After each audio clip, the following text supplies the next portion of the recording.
الحمد لله نحمده ونستعينه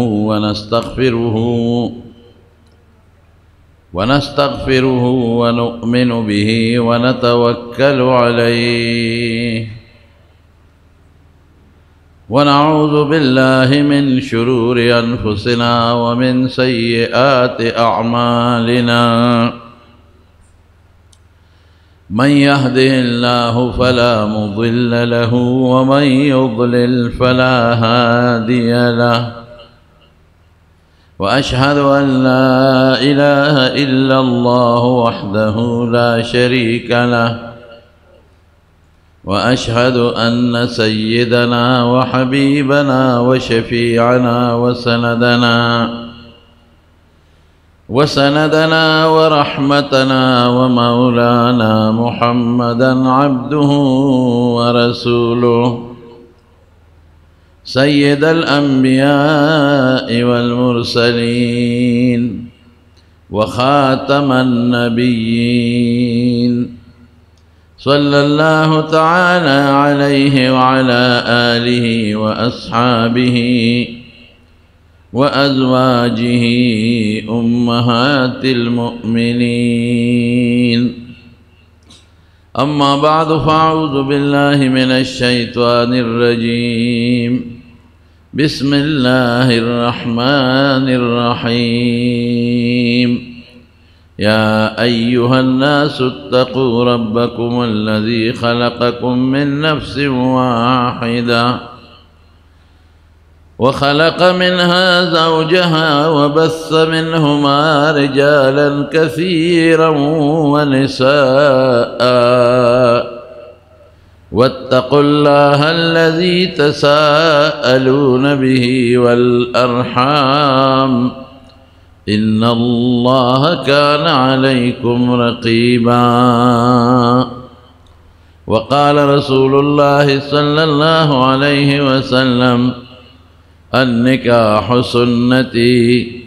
فمن رغب عن سنتي فليس مني درود شريف آئے اللهم صل وسلم على سيدنا ومولانا محمد وآله وصحبه أجمعين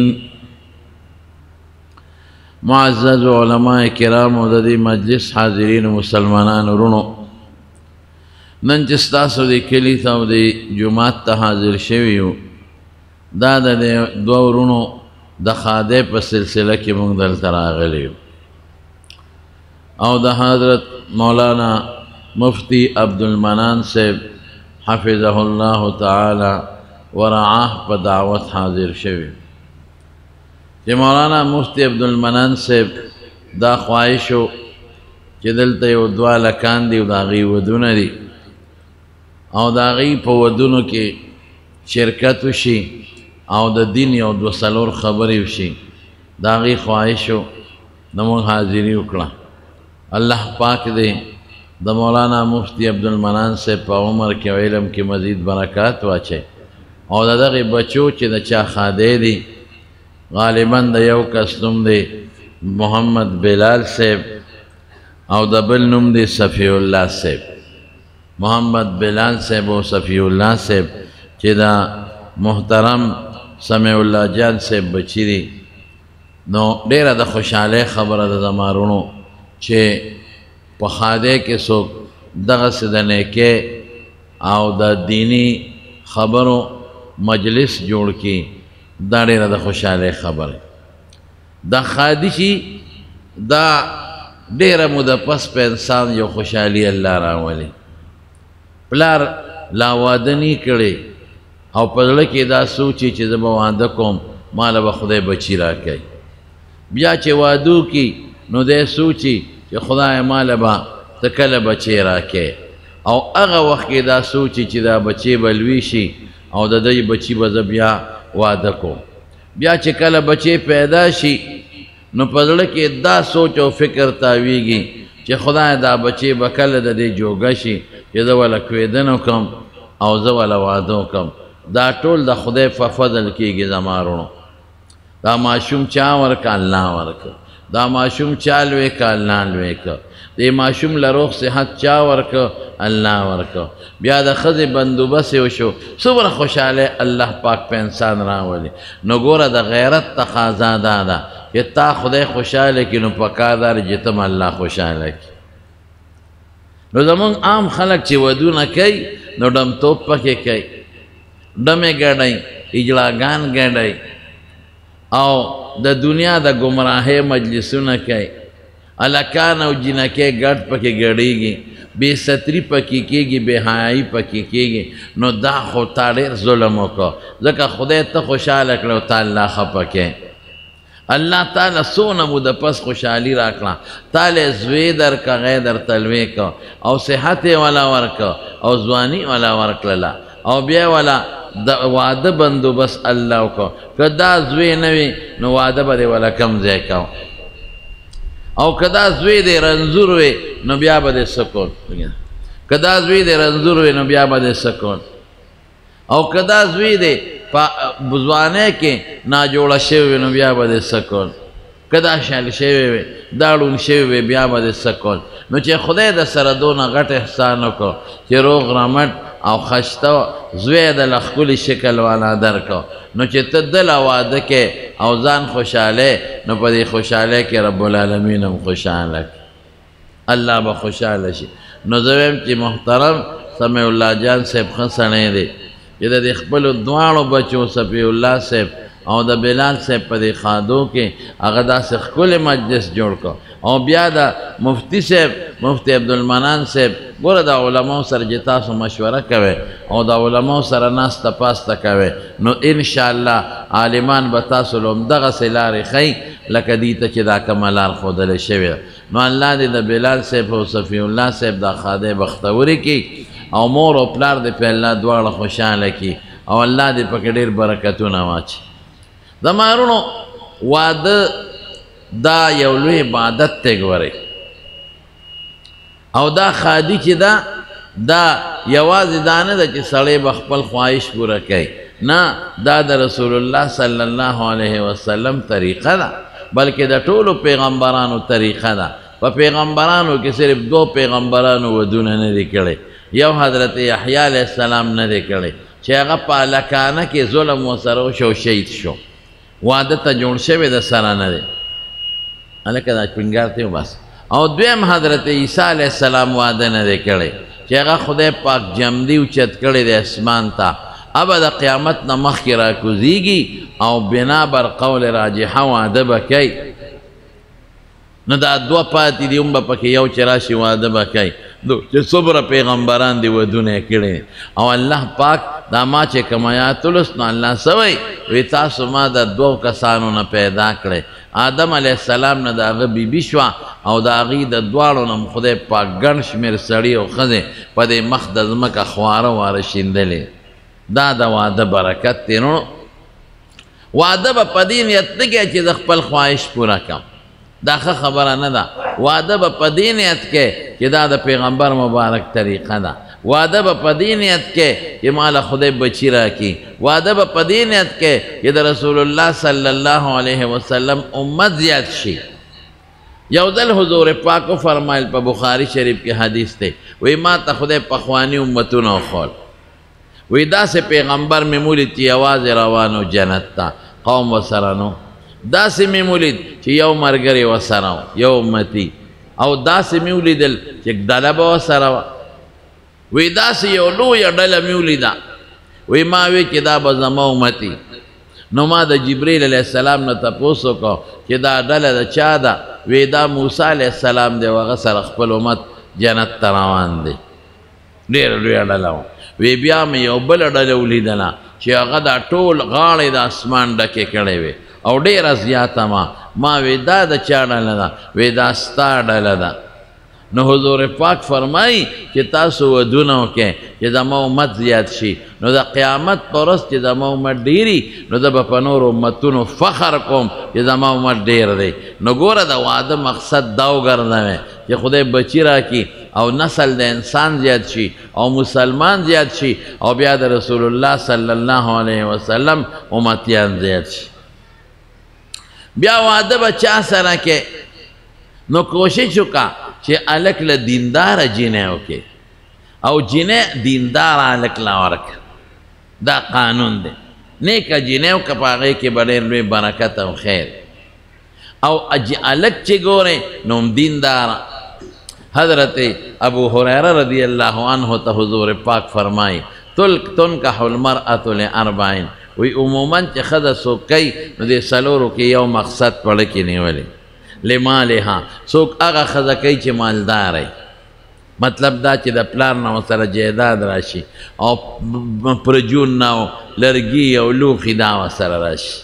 کټونه او دا پیاله ولجمالها څوک دې ته ګوري چې ډولۍ ښځه وکړه چې ډولۍ وي کمال وي که نه ولحسبها څوک حسب نسب پسې ګرځي چې دا پلانکي لور ده مړه که ډولۍ هم نه ده خو دا سخر مې پلانکې سړی دی ولدینها او څوک دیندار یې پسې ګرځي نو کم بکې نو کټول جمع کېږي خو لاخه خبره ده چې نسب یم ښي او ښکلې مې مالداره مې او دینداره مې خو کټولې نه جمع کېدې نو دین ته ګوره فاظفر بذات الدین تربت یداک ابو هریره ګورې دینداره ښځه وکړه دینداره کې ډېر لوی برکات اسنګه حضرت عمر فاروق رضی الله عنه د مدینې منورې په کوڅو کې ګرځېده چکر به یې لګاو د خپل رعیت حالات به معلومه نو یو ځل په لاره روانو یو کور مخې ته د کور د دننه نه د دو زنانو د جګړې اواز یې واورېد په جنګ وي یو بل سره هغه یو زنانه د مشرې او د کشرې اواز پېژندلی کېږي نو دی خو امیر المؤمنین دی معلومات اخلي چې څه چل دی نو هغه یو زنانه دی بلې ته وایي چې دې پیو کې لږې شانتې اوبه واچوه کشره زنانه ورته وایي نه ګورئ پیو کې اوبه به نه اچئ وی واچوه څه پته یې لګي وی نه امیر المؤمنین عمر اعلان کړی دی که چا هم په پیو کې اوبه واچولې نو زه به وله سزا ورکوم نو د امیر المؤمنین د عمر سزا ته به څوک ټینګېږي ګورئ پام کوه مورې نه اچو پکې اوبه نو هغه مور ورته وایي وی بچې عمر دلته کم دی موږ نه څه خبرېږي واقعي پیو کې چې اوبه څوک واچوي نو لنډ جواب به دی چې دا د میخې پی دا دغه نري دي دا خو لنډ جواب دی ما پخوا مونږ به یو زنانه وه ما به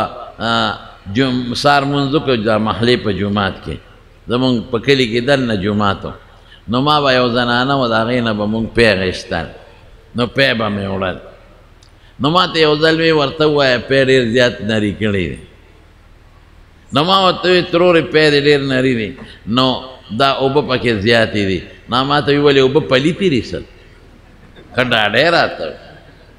وی وایي زویه اوبه پلیتې دي څه او دا څاروي چې په سیند ځي راځي نو اوبه نه څکي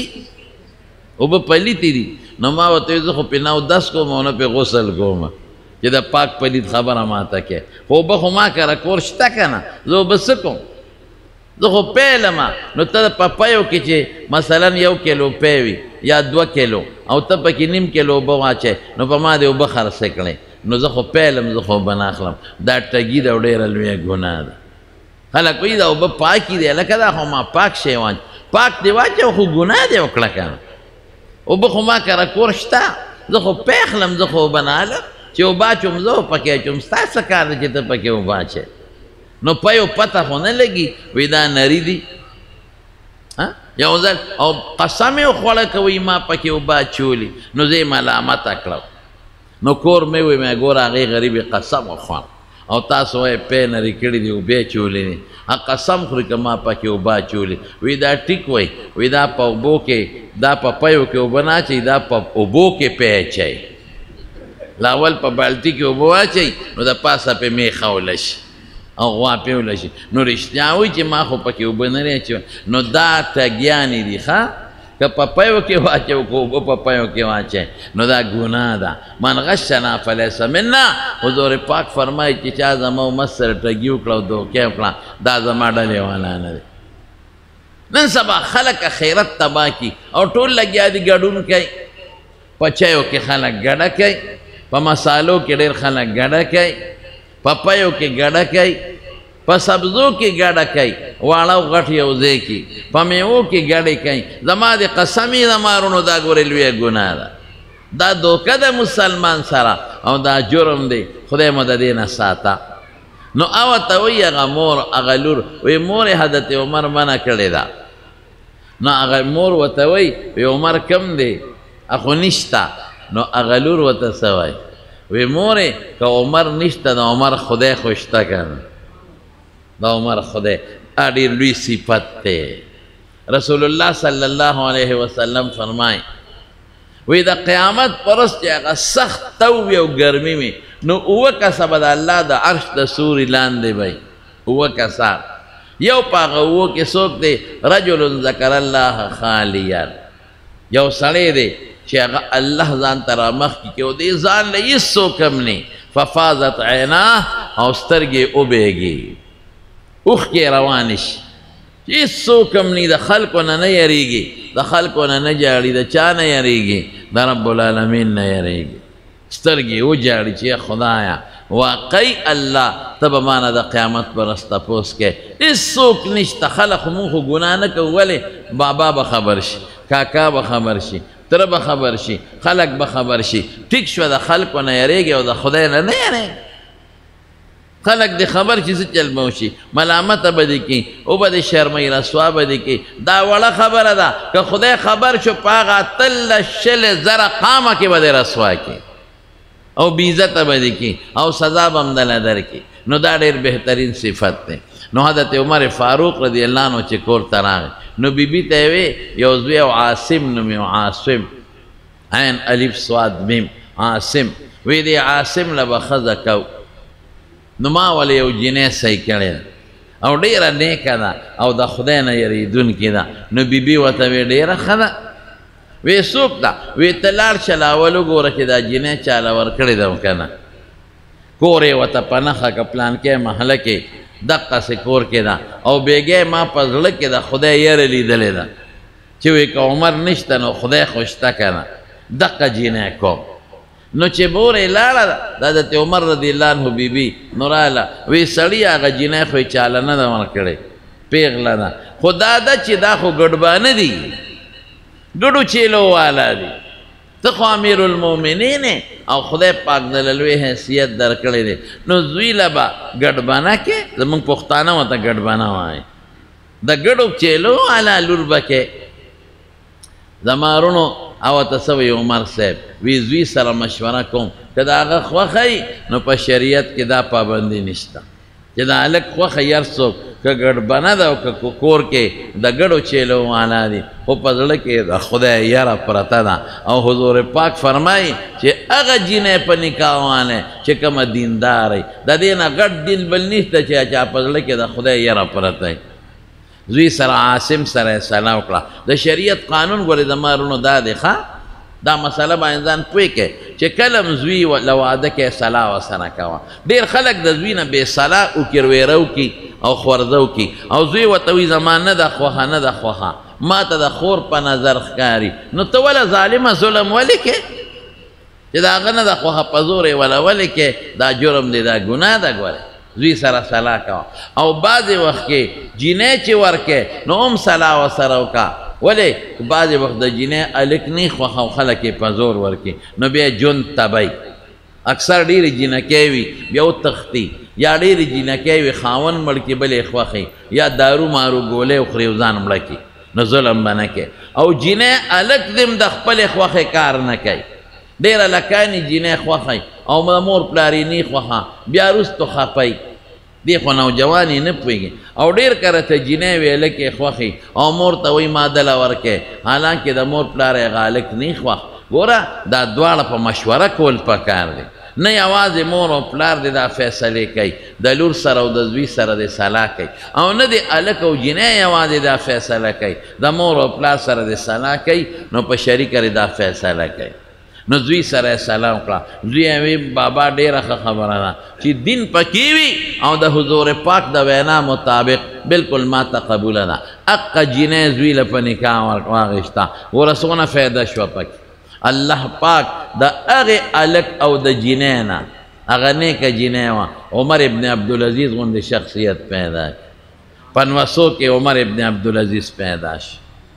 ګوره څومره داسې بادشاه خدای پیدا که عمر ابن عبدالعزیز چې د عدل او د انصاف نمونه وه چې کله بادشاه شو نو ښځه کېنوله د ښځې نوم یې فاطمه و وی فاطمه کېنه یو خبره درته کوم وی داسې کار دی چې ما له خدای بادشاهي راکړه تا سره یو صلاح کوم که ته بل خاوند کول غواړې نو تاله به طلاق درکم او بل خاوند وکړه نو هغه ورته حیرانه شوه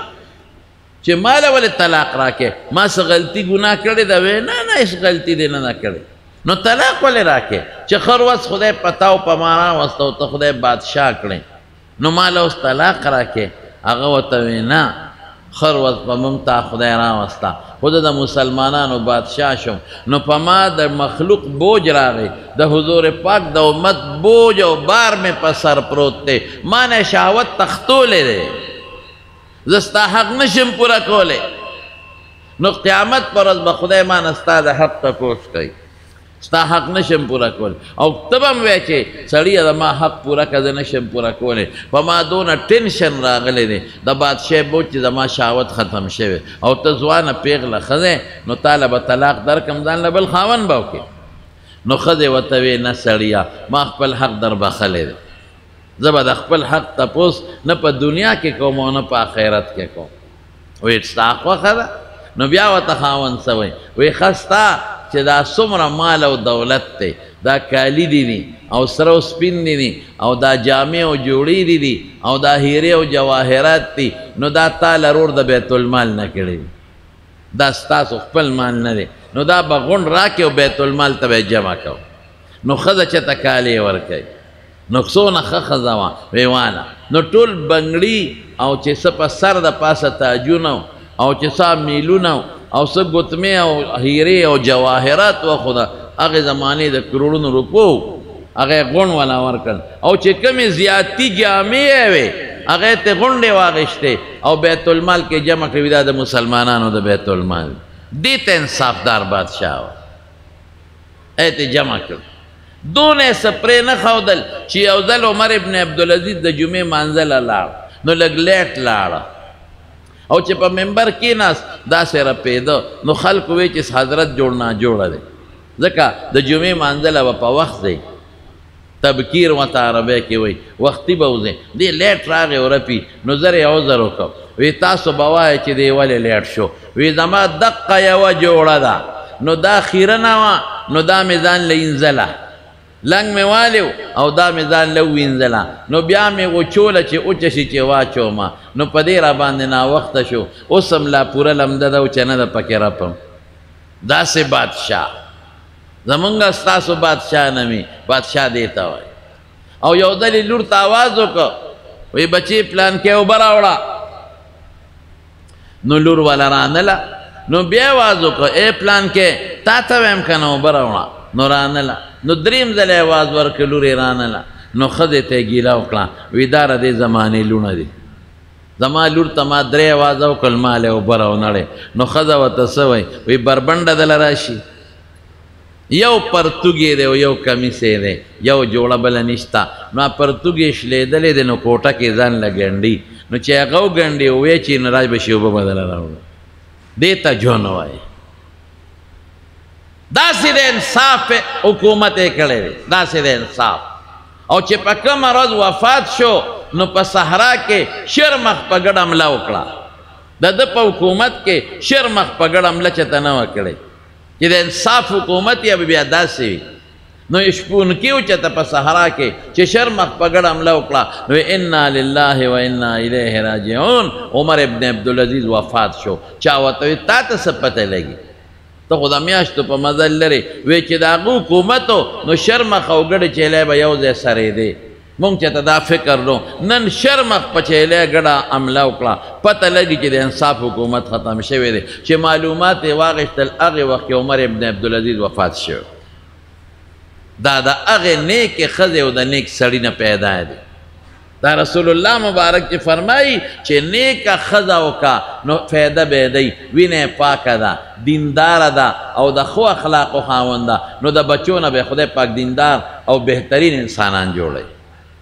چې کله وفات شو نو ښځې ته د بیت المال هغه سیکرټري راغی 3.5 کاله ښځه وایي 3.5 کاله زما د دې خاوند ژوند تېر شوی دی په دې 3.5 کاله کې دی ما ته نه دی رانږدې شوی ټوله شپه به خدای ته ژړل نو چې خدای ته ژاړي نو د هغه نه خواهشات نه پوره کېږي نو چې مړ شو نو د بیت المال سیکرټري ښځې له راغی وی تا نه چې خاوند کم سره زر او سپین اغوښتي کم کالي او جامې نو اما په بیت المال کې یو الماری کې محفوظ ایښودی دی او کله کله صفی هم کومه نو خاوند خدای سې مړ شو دله واپس راوړم یو خدای ته پته ده یو ما ته او یو تا ته یو د خاوند ته دله به راوړم نو ښځې ورته څه وی وی نه ما په ژوند کې خاوند سره کومه وفا کړې ده نو د هغه د مرګ نه پس به هم خاوند سره هغه وفا کو زما نه دي پکار دا د نیکې ښځې بچې نو ښځه به دینداره کې نیکه به کې چې ښځه بېدینې قسم په خدای دوزخ دی په دنیا کې دوزخ دی ته به ستړې ستومانه راشې چاري به دې راښکلي سسکوره به دې کودانه به دې واني مزدوري په پټو کې به دې خدمت کړي او خولې به دنه بیږي ستړې ستومانه به راشې او که ښځې ته وي چې ښځې ډېر زیات ستړې راشه په دې خپور هلې یو 2 لاسه کښېنه چې بېدین چې دینداری نو ابه دله زر خشته جامې هم راوړي ابه د توصلخانه کې بالټې هم کښېني ابه دله زر پیاله چای هم پخه کړي ابه دله زر شربت هم وکړي ابه دله په لاسو 2-3 په خپو 2-3 لاس هم کېږدي نو دمه به دې کړي او چې بېدینی وایي راشه ما له په خپو لاس کېده زه مړه په خپو لاس کېده زمونږ ځان له خپې خوږېږي که تا له اوس دورونه وکړو نشو کولی دړه زور نه یا ښځې یو ګیلاس اوبه راواله د منګي نه کولر نه لاس ته مات نري نو ته داسې ښځې سره به څه کوې بلا شیشه کې سره بېدینه چې بېدینه ښځی تاسو جواب به درکوي چې بېدینه ښځی چې ته په دې وځې هغه به په دې بله لار وځې چې بېدینه ښځی قسم دې که ورسره دویمه خبره هم کولی شي شرمۍ به دی او چې دینداره ښځې قسم دې په مرچکي او په ټماټر به سره ګزاره کوي دینداره ښځه خو جنت دی او بېدینه ښځه په دنیا کې دوزخ دی په دنیا کې دوزخ نو دینداره به کې او سړی به کم یو خوښی سړی به هم دینداره ګورئ داسې نه کېږي رسول الله صلی الله علیه وسلم فرمایي اذا خطب الیکم من ترضون دینه و خلقه چې داسې سړی د نه لور خورو غواړي چې دین یې هم ښې او خوی یې هم ښې فزوجوه زوجوه ایاها دا جینۍ والا ورکړه او که نه ورکې تکن فتنة فی الارض نو لویه فتنه به جوړه شي او فساد به جوړ شي نو هلک چې دیندار او که هلک بېدینی نو بیا هم خبره نه جوړېږي ډېرې جینکې دي علم یې کړی دی عالمانې دي او دینداره دي او خاوندانې بېکاره دي بدعمله دي نو ژوند یې ښشته نه دی ژوند یې بېکاره دی ولې ځکه خاوند قسم دې د هغې نه هغه دغه هم بیا هیر شي څه ورته وایي علم د غریبانانو نه بیا هیر علم ته بیا هیر شي د دغه ښځو نه نه پرېږدي نه درس ته پرېږدي نه تلاوت ته پرېږدي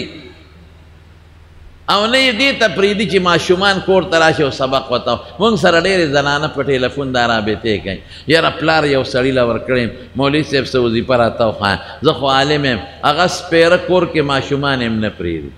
ما درس لم نه پرېږدي نو شاړه پاتې شي نو داسې بېدینه له مه ورکوئ دینداره له ورکوئ مولانا احمد علي لاهوري رحمت الله علیه زمونږ د دیوبند په اکابرو کې یو لوی شخصیت دی مفسر قرآن د قرآن شریف ډېر لوی خدمت یې کړی دی وایي خپل ابیتې کې لیکي چې زه زما مور او پلار سیکان و سیکان زه خدای پاک مسلمان کړم ډېر ډولې وم نو چې مسلمان شم نور عالم دارالعلوم دیوبند ته سبق مې شروع کړو نو مور او پلار وشړلم چې ته ولې مسلمان شي نو د دې دیوبند په کلي کې یو مسلمان سیټ و نیک سړی او مالدار لور یې پیغله شوې وه نو د دې مور او پلار یې هم دا خیال و چې دا خپله لور یو عالم ته په نکاح او د جینیم دا خواهشو چې ما عالم لپدیکا ورکه نو دا پلار راغې او ورورې وغیره مدرسې ته چا ورته وی چې عالم لورکې نو د مدرسې ته لاړ شه نو محتمم صاحب ته ووایه نو بدله چې تعلیم وګوري داسې به ته چا پسې ګرځې وی ښه نو چې څنګه راغې مدرسه کې محتمم صاحب ته وی زما لور پیغله ده زما او د ښځې مې هم دا خوښه ده او د لور مې هم دا خواهش دی چې یو عالم لی ورکو نو یو داسې هلک راله وګوره چې اخلاق یې ښي عالم مې اخلاق یې ښي ځکه د بدخویه نه دې م خدای ساته نو یره وی په دې لاره راتلو دې چمن کې یو هلک مې ولید زما خوښ شوی دی تاسو ردنه تپوس وکړئ نو که هغه واده نی کړی او عالم یو خویه ښي نو لاول هغه ښه دی او که نی نو بل چاله ورکړه نو محتمم صاحب هوښیار و هغه وی ودرېږه چې رده کوم هلک خوښ دی لاول به هغه وګورو وی کم دی وی هغه مخامخ ناست دی نو مولانا احمد علی لاهوری رحمت الله علیه فرمای وی زی لیدم نو وی غوښتم نو محتمم ورته یې لکه د دې سیټ صاحب لور ده د دیم خواهش دی او د لور هم دا خواهش دی چې عالم لی ورکوي او ته خوښ شوې په دې لاره کې نو څنګه دې خوښه ده واده دې کړی دی که نه وی مې چې نه ما خو واده نه دی کړی وی ښه د سیټ صاحب دا لور درکوي مې چې زه خو سیکې پلار او مور مې سیکان دي او زه خو یې شړلی یم زما خو اسم نشته زما خو په مخ د ځمکه کور هم نشته زه خو ډېر غریب سړی یم او دا خو د سیټ صاحب لور ده نو ما سره به څه ګزاره کوي سیټ صاحب ورته بچې ته ورته غاړه کېږده نو ته چې ورله تش مرچکې او ټماټر ټکې په هغې به م ګزاره کوي ما ته خپله لور معلومه ده ته خو به ډوډۍ خورې که نه او زه خو به خورم نو بس خپله ډوډۍ راوړه نیمه به دا خوري نیمه به ته خورې په دې به زما لور ګزاره کوي ما وی ډېره ښه ده هسې نه چې سبا خپئ ځکه تا کره خو هر قسمه خوراکونه شته هر قسمه جامې شته وی نه زما لور ما ته معلومه ده نو ښه په پلانکي تاریخ به راځو نکاح به تړو مولانا احمد علی لاهوري صاحب وایي وی په هغه ورځ چې راتلل زما یوه جوړه وه دویمه جوړه مې نه وه وی ملګرو ما ته وی جامې دي خیره نه دي دا بدلې که ما چې کوم ځای نه یې بدله کړم یو طالب وی زما دا واچوه وی چې مې وکتله زما نه په وجود کې نارې و ما چې دا خو به داسې ښکاري لکه چې ما پتلونه جوړي نه ستا دا ناچوم وی یو بل طالب وی لکه زما واچوه وی چې هغه ته مې وکتل هغه ډېر غټ سوټ امیر و غټ طالب و مې چې دا خو زما نه لستوڼی او کمیس په رانه لرې منډې وی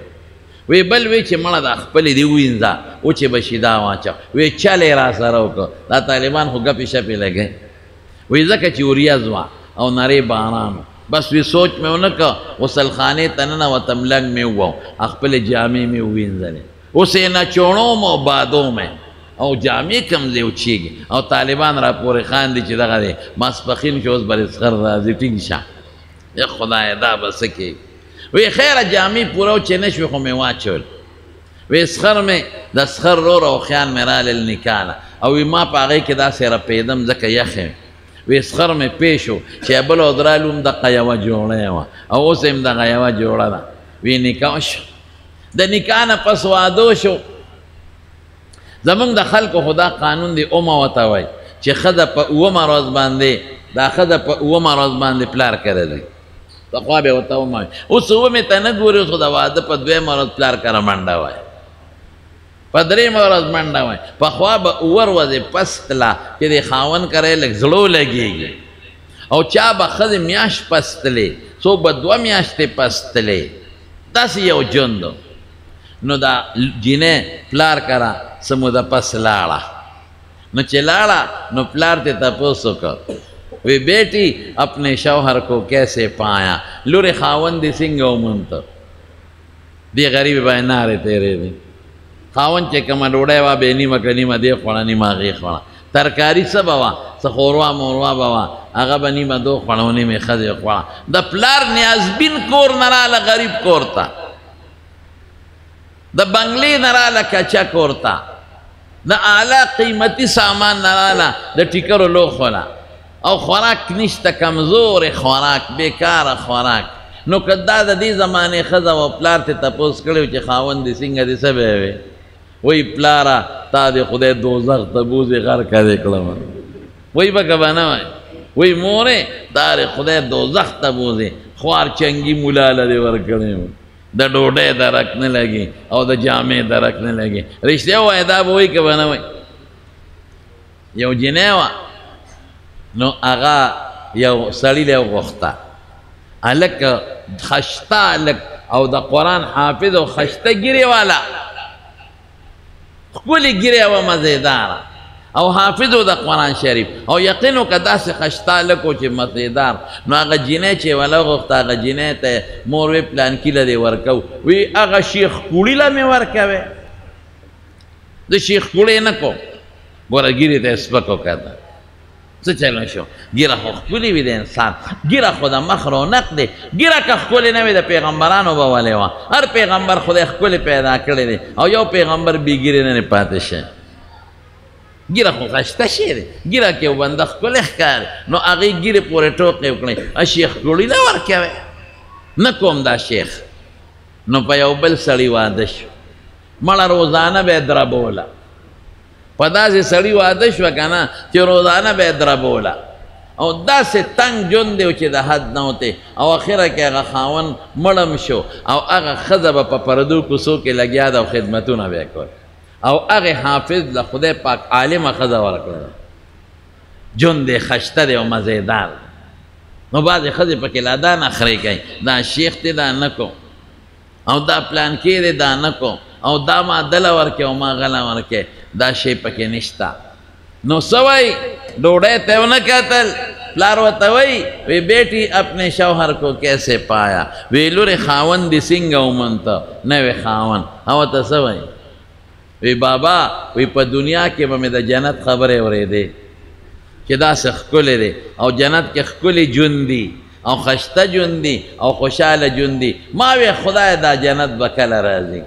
جنت پس خپاؤں وی بابا پا دنیا کے خدا جنت را کرے دے دیتا خضا ہوئے جیسا خاون صفت کہے دنیا کے خدا جنت مولانا احمد علی لاہوری سے وہی یہ وہ وقت تھا جب احمد علی نتا اب احمد علی ہے وی اغا وقت کے میں دا مرتبہ نوا اس میں دا او دما خد دما صفت کہوں ولی ذکا دا کشف خاون دو مولانا احمد علی تا لاہوری رحمت اللہ نے دا سے خاون خدا ورکا دا کشف خاون سنگ دا کشف خاون دو یو ذل ناس تو یو سڑے والا راغی ویستا پا گون کی دو کا سمڑ دی یو زی جنازہ دا جنازہ بہتکے دیوی ایک جنت کو گیا اور ایک جہنم کو یو دوزخ تا تلے دی یو جنت تا نو شاگردانوی سیب تا تا سپتا لگی دا غیب علم خو خدا سنا ہوتے ہوئے یو جنت تا تلے بل دوزخ تا بس میں نے کہا اب خود پوچھ لیں ما دا خبر اوکا تپوسو کے نو چی تپوسی اکرل نو یو کس چیو نو آغا شہید شویو یو ایکسیڈنٹ کے مڑو نو ایکسیڈنٹ کے چی مڑ چی خو شہید شو صاحب الحد میں شہیدون نو جنت تلا او بل خودکشی کڑے وا مارے پنسی چولے وا زانے وجلے نو جسو خودکشی کو مرے تا پنسی وا چاہی نو دا لار دوزخ تا دا دمرا گناہ کی گی کہ حضور پاک فرمائی لکا او یا مڑی چی کڑی دا گورا دیتا کشف وی دا غیب و علم نی دا اللہ پاک باز وقت یو نیک انسان تا پزلکی ورواچ یو ذل یو جماعت یو سیٹ جوڑ کرے مولانا احمد علی لاہوری رحمت اللہ علیہ تویت بزے او پا دی جماعت کے بڑنبے منس کے نو چی جماعت تننوات نو دیر عالی شان جماعتو دیر مزیدار و دیر عالی جماعتو نو مولانا احمد علی صاحب سے وہ بہت مزیدار مسجد ہے بہت مزین خوبصورت مسجد ہے کاش کے حرام مال پر نہ بنا ہوتا ارمان چے پا حرامو نوے جوڑنو نو خلق پا سیٹ توی دقا سی مولیان راولا چستنی دلوائی سنگے برابر کرے چدا دے پا حرامو جوڑ کرے نو سیٹ سے بھی ٹکے ہوئے یو خدای تا پتا دا یو ما تا پتا دا ما دا سود پیسے وی پاگئی جوڑ کرے دیتا کشف وی نیکانو خلقو تا پزلے کے خدای واچے نو پخلے اراش دا سے سڑے تے خدای جوڑ کو نو دمارونو دا رسول اللہ مبارک دا وینا مطابق جنہیں چے ورکے نو دیدار لورکا او الگ لچے خزا کے دیندار خزاو کا بس دا قانون شو جن بے دا جنتی دا جنت او کہ یو کس پکی بیدی نہیں جن بے دا دوزخ بیا د واده نه پس به ژوند څنګه تیری مختصر درته ویم یو بل سره به د ګزارې ژوند تیری کله د ښځې نه غلطۍ کېږي دا نه چې نه به کېږي کله به د سري ګرمه شوي لستوڼی به دله وسوځي کله به په کټوۍ کې مالګه ډېرې کله به کمی کله به شربت کې او په چایو کې خواږه زیات وي کله به کمی نو ته به ګزاره کې کوتک ته به نه لاس کې چې ښځه وویل او ښځه به خاوند سره ګزاره کوي کله به خاوند ته دې څه شی یاد کړي دا راله راوړه او هغه به نشي راوړی د هغه وس کې به نه یا هېر شوی به وي کله به ورته ما پلار کره بوځه او د ښه خاوند به څه ضرورت وي نو ورته به سبا به لاړه شي نو ګوره په دې کې به یو بل سره ګزاره کړي د ګزارې ژوند به تېری او که د ګزارې ژوند نه تېری نو ژوند به بیا تبی زمونږ خلک ښځو سره ظلمونه ډېر کوي وهل او ډبول ډېر کوي دا ګورې ذهن کې واچوئ ښځه به بې ځایه نه ډبوئ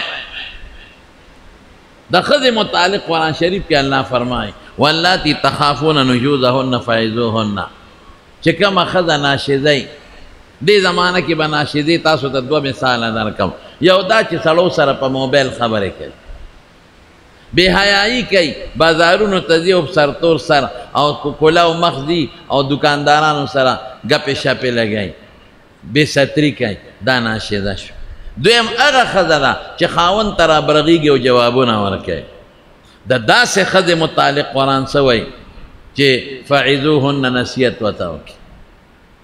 نو که په نصیحت ټیک شوه ښه په نصیحت ټیک نه شوه نو وهجروهن فی المضاجع ملاستې ته جدا کړې ځان ته خفه کړه خو په کوټه کې دننه د کوټې نه بار نه د کوټه کې دننه بیا زر رضا شي او که د کوټې نه بار حجرې ته ترې وتښتی دی نو شیطان به پکې کار کوي نو خبره به روانه شي او که په دې سمه نه شوه نو بیا ودربوهن بیا ووهه خو د وهلو هم ګورې شریعت طریقه ښوولې ده رسول الله صلی الله علیه وسلم فرمایي اذا ضربتم فاجتنبوا الوجه چې تاسو وهل کوئ په مخ به نه وهئ څاروي هم په مخ وال ګناه ده غوی سپی دام په مخ نشي والی مخ د ډول ځای دی ګوره څنګه چې زه په دې خفه کېږم چې زما مخ دې داغي شي پوزه دې داغي شي تندې نو دقه رنګې دا څاروي هم په دې خفه کېږي چې ما په مخ والی یم په مخ ښځه وال نشته او زمونږ خلک چې شړق شي په مخ یې ووایي نو غاښ ته وباسي نو بیا په خپله ډاکټر له بوځي وی ګورې ډاکټر ته داسې مه وایه چې خاوند والیم وایي دا مې غوس خوړه نو غاښ رانوتی هلکه په غوس نه ډاکټر ماشوم نه هغه په دې پوهېږي چې دا په غوس دی او که دا په څه چل شوی بعضې قمقل خلک نو د ډول په ځای والمنه شو په مخ نو زمونږ فقها لیکي چې د مخ په حکم کې هر هغه ځای دی چې د ډول دی ډول به یې نه خرابې په سر به یې نه وی دا د ډول ځای دی ګوره چې سپین شي نو خلک پې تور رنګ پورې کوي ښځې او کالي پکې اچوي لیپونه هم لیپونه او دا شیزونه په دې ماری او په سینه به ښځه نه وی دا هم د ډول ځای دی دلته ګوره کالي اچوي ګلبن امیل او دلته بیا کار کوي ښځه په جامو باندې دا ډولې ساتل غواړي په دې لاسونو ګوتې به نه وی ځکه دا د ډول ځای دی ګوره ښځې پې نکري دې نه پورې کوي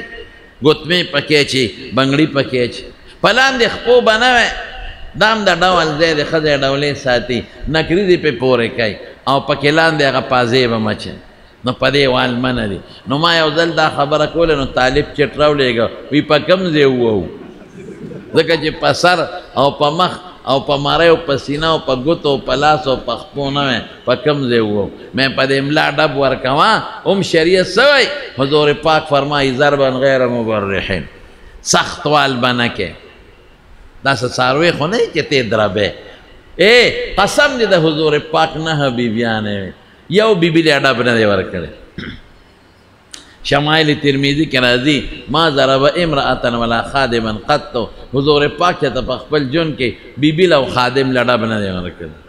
دا پس دا بیبیانې او دا یو هرې بیبي د ټولې دنیا د خلقو اخلاق یو ځای کا قسم دې که د عایشې صدیقې خوی ته د خپو ګرد تم رسېږي په خوی دا پس دا په دین نو ښه دې دینداره کې که نه دین ورته وښایه شریعت ورته وښایه د صحابیاتو کتابونه واقعات وتاو خای تفسیر وتاو خای نو دیندار کې پرده کې وساته بارې م پرې ده دا ټچ موبایل والا مور کوي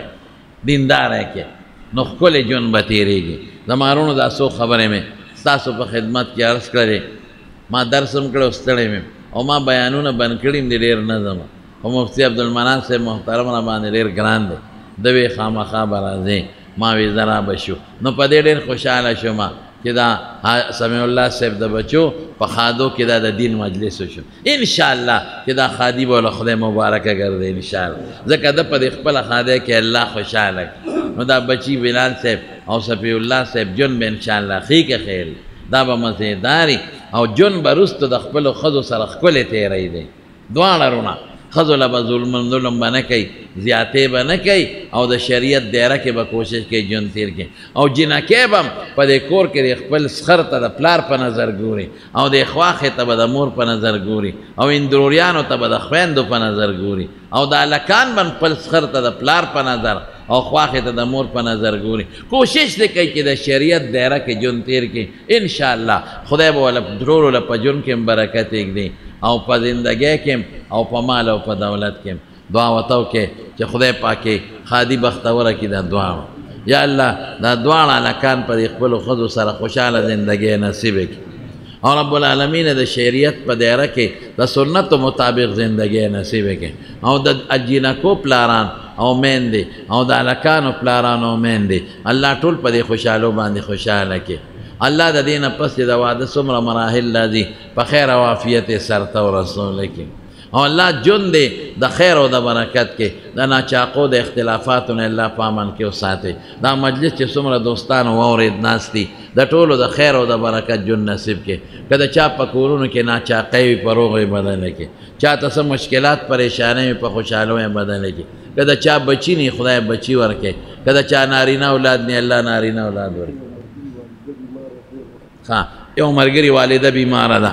دعا کې چې الله روغ صحت ورکړي که نور څوک بیمارانی په دې مجلس کې یا په کورونو کې الله شفا والا ورکړي زمونږ بچي زمونږ رونه خویندې د هغې اولاد خدای زمونږ دوستان د هغې بچو له روغ صحتونه ورکړي خدای که چاته څه پریشاني وي ټینشنونه او له په خوشحالو بدل کې کومو هلکانو چې ښځې نشته خدای صالحه رشتې ورکړي د کومو جنکو خاوندان نشته صالح خاوندان ورکې که د چا اولاد نی الله نارینه اولاد ورکې الله که د چا وي نارینه نی نارینه اولاد ورکې الله زموږ د هر قسم آفتونو او د مصیبتونو او فتنو نه په امن و امان کې ژوند نصیب کې مفتی صاحب ته دعا وکړئ چې الله ژوند کې علم او دین کې برکات واچوي مولانا عبدالقهار صاحب شیخ صاحب دیم ناستی نور علماء کرام هم ناستی الله د ټولو په علومو کې برکات واچي او ته د ټولو د خیر او د عافیت ژوند نصیب کې او دا کشر کل چې څومره دي ځوانان خدای ځوانو کې برکات جی دی په مدرسه کار شروع کړی دعا کې حاجی د بناتو چې خدای مدرسه کامیاب کړي الله د خپل غیبی خزانو نه مدد وکړي او الله د دې ټول علاقې لپاره د برکت جن د برکت نصیبه پکې پیدا کړي ربنا ظلمنا انفسنا وان لم تغفر لنا وترحمنا لنكونن من الخاسرين برحمتك يا ارحم الراحمين